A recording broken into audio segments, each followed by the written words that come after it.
So I'm going to show you really quick what I do to line up the best that I can the sashing here, instead of just pinning and sewing or just taking it and sewing across here.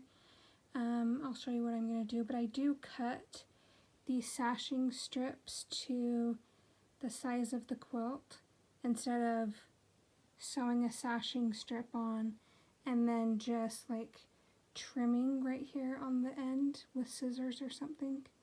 That's actually a no-no, because then the border out here would be, that's when they get wavy. So it's always good to measure and cut to your quilt, and you can see some wet spots from me spraying this with water and ironing. So I'm going to take this is my top piece, and I'm going to lay it along here and line it up on the ends, and I am going to pin.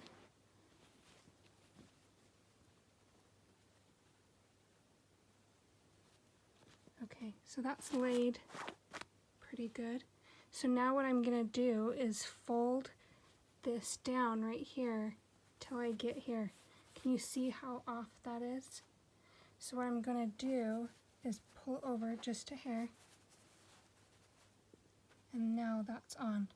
And then, oh, there's the hair. And then I'm going to go, just come up with it, and then pin right on those seams. And then I'm going to do the same thing here.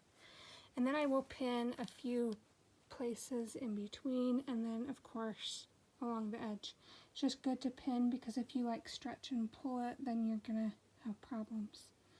But I will pin it and show you what I'm talking about. Okay, so now you can see I've pinned all along there, and now I'm gonna take it and sew it. But yes, I pinned right there where it matches up and there. And sometimes sashing is a little wider maybe on this piece than it is on the piece below, but at least they will line up as I go down the quilt. And I will open that up after I sew it together and show you. So this quilt is called Stars and Stripes by Camille Roskelley from Thimble Blossoms. And this is also Bonnie and Camille wovens, all the plaid fabrics. And then I'll zoom in and you can see that white on white maybe. And that is from Moda as well. It's one of their muslin mates. And I definitely do need to press this again, but I wanted to show you how good those line up now. It's just that simple trick of folding it down and lining it up that gets the sashing to look that nice and straight. So now I'm going to put the side borders on. So I will measure and cut them and then pin them.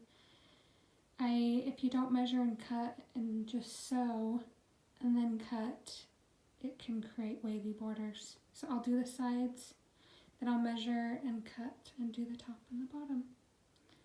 Pick out something for the back and be ready to quilt it.